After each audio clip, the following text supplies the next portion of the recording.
Annapurna society భూ వివాదాలపై నిజానిజాలు వెలుగులోకి తేవాలని మల్కాజ్గిరి 141వ డివిజన్ కార్పొరేటర్ మేకల సునీత రాము యాదవ్ మీడియాతో సమావేశంలో స్పష్టం చేశారు. ఈ సందర్భంగా మాట్లాడుతూ లేఅవుట్ ప్రకారం 8 ఎకరాలు మాత్రమే ఉండాల్సిన సొసైటీ 10 ఎకరాలుగా ఎలా మారిందన్న దానిపై సభ్యులు సమాధానం చెప్పాల్సి ఉందని ప్రశ్నించారు. కొంతమంది కావాలని తప్పుడు ధృవపత్రాలు సృష్టించి ప్లాట్లను రోడ్లుగా చూపిస్తూ అమాయకులను మోసం చేస్తున్నారని ఆరోపించారు.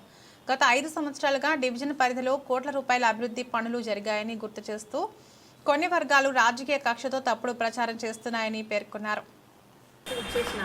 ప్రింట్ అండ్ ఎలక్ట్రానిక్ మీడియా సోదరులందరికీ అలాగే మా పార్టీ నాయకులకు కార్యకర్తలందరికీ కూడా నా నమస్కారం తెలియజేసుకుంటాను. ఇక్కడ మనమందరం సమావేశం అయిన ముఖ్య ఉద్దేశం ఏంటంటే రామాంజనేయ నగర్లో ఒక ఇష్యూ అనేది జరిగింది. రామాంజనేయ నగర్లో ఆల్రెడీ మేము ప్రాబ్లమ్ని అక్కడ వాటర్ స్టాగ్నేషన్ అవుతుంది, దాన్ని ప్రాబ్లమ్ని ఆర్సీసీ పైప్ లైన్ వేసి మేము అక్కడ రోడ్స్ వేయడం జరిగింది. అదేవిధంగా ఇంకా ఆర్సీసీ పైప్ లైనే కాకుండా ఇంకా 3 రోడ్స్ కూడా వేయడం జరిగింది. అంతేకాకుండా ఇప్పుడు చెలిమి నుంచి కూడా ఆర్సీసీ పైప్ లైన్ 16 lakhs కూడా ఇప్పుడు శాంక్షన్ అయింది, అది కూడా జరుగుతుంది. అట్లాగే దీన్ని కూడా ఇప్పుడు ఏదైతే వాళ్ళు చెప్తున్నారో రామాంజనేయ నగర్లో రోడ్డు వేయకుండా అక్కడ టైంపాస్ చేస్తున్నారు, కార్పొరేటర్ అయితేనేమి ఈ ఎమ్మెల్యే గారి మీద కూడా ఇష్యూస్ ఏవైతే వస్తున్నాయో అది కోర్టు 165 ఆమెకు అప్పచెప్పారని వాళ్ళు అంటున్నారు. దాని మీద మీరే ఒకటే సార్, ఒక లేఅవుట్ అయితే వెస్లీ సొసైటీ అనేది కూడా లేఅవుట్ హెచ్ఎన్వే లేఅవుట్ 267 గదాల ప్లాట్ ఆమెకు చేయలేది ఉన్నది. సగం ఎట్లయితే సార్ అర్ధంతంగా సగం ఎట్లయితుంది? ఇప్పుడు లేఅవుట్ ఇక్కడే ఉంది, మీకు చూపించినాను. ఇవన్నీ కూడా 267 గదాల ప్లాట్లు ఇవి సడన్గా 160 గదాలు సేల్ అయితే ఉంటాయి కదా.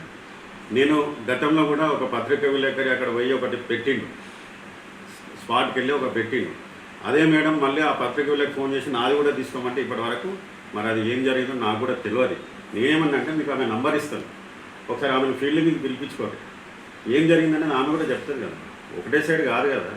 ఇప్పుడు మీరు పత్రికా విలేకరులు అంటే సరి సమానం చేయాలి, న్యాయం చేయాలి, వాళ్ళకి కావాల్సిన రోడ్డు కావాలని అంటే మనము ఒక దిక్కే తీసుకొని ఒకరు విలువంగానే పోయి ఇంకొకరు విలువంగా కూడా పోకుండా కాదు కదా. ఆమె నంబర్ కూడా మీకు షేర్ చేస్తాను, భద్రకుమార్ గారు.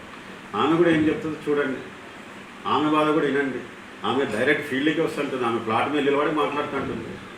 మాకేమో వచ్చిందండి, మేము ప్రధానికులం 5 ఏళ్ళ ఉంటాం వెళ్ళిపోతాము.